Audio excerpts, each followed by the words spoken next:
About Ericsson theory. जो Ericsson थे हमारे पास, एरिक्सन थे वो जर्मनी के मनोवैज्ञानिक थे।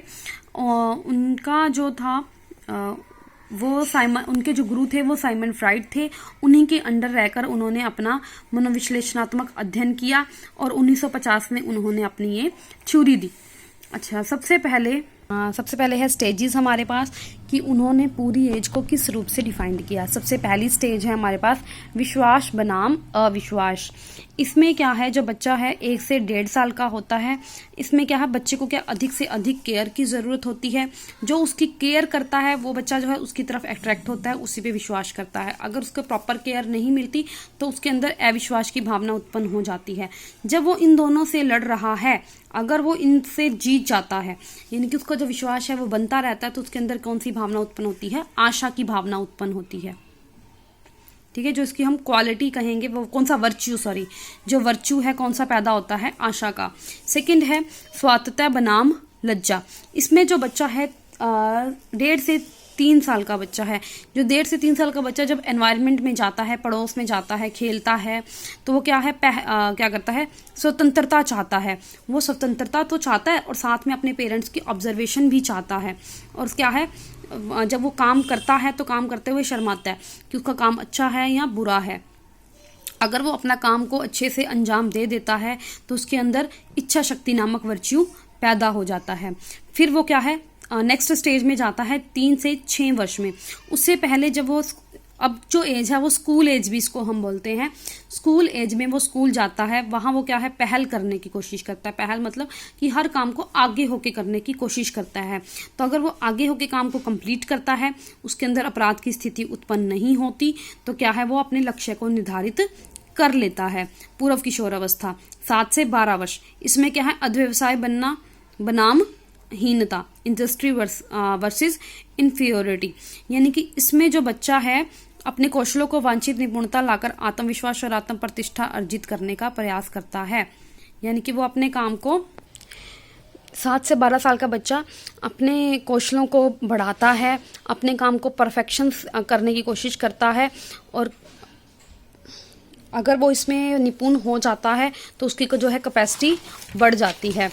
नेक्स्ट है हमारे पास 5वीं अवस्था पहचान बनाम भूमिका। हमारे पास है 5वीं अवस्था 12 से 19 वर्ष। इसमें पहचान बनाम भूमिका।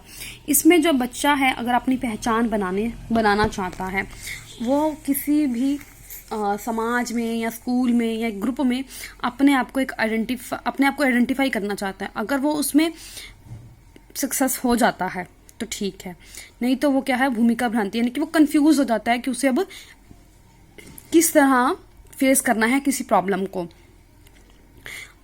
उसमें जो है जो वर्च्यू पैदा होता है वो है फिडिलिटी। नेक्स्ट है हमारे पास उत्तर किशोर अवस्था 20 से 45 वर्ष। इसमें अतरंगता बनाम अकेलापन। इस एज में जो बच्चा है वो क्या करता है, वो अपनी पहचान और दूसरों की पहचान के साथ समायोजन बनाता है और उनको क्या है, एक रिलेशन बनाने की कोशिश करता है, या फिर वो अपने लिए एक पार्टनर चूज करने की कोशिश करता है। नेक्स्ट हमारे पास है उत्पादनशीलता बनाम जड़ता 45 से 65 वर्ष।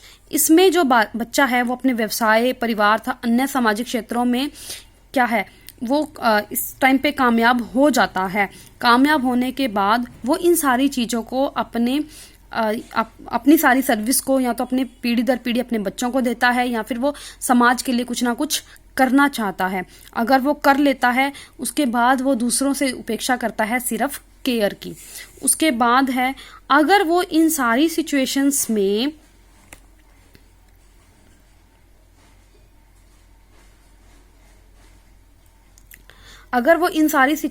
में हैंडल कर लेता है, सारी सिचुएशंस में सक्सेस हो जाता है, तो लास्ट में क्या है, वो अपनी स्टेज को बहुत अच्छे से व्यतीत करता है। नहीं तो उसके अंदर हताशा आ जाती है। जो वर्च्यू उत्पन्न होता है वो है विजडम, यानी कि बुद्धि। ये है हमारे पास एरिक्सन की स्टेजेस।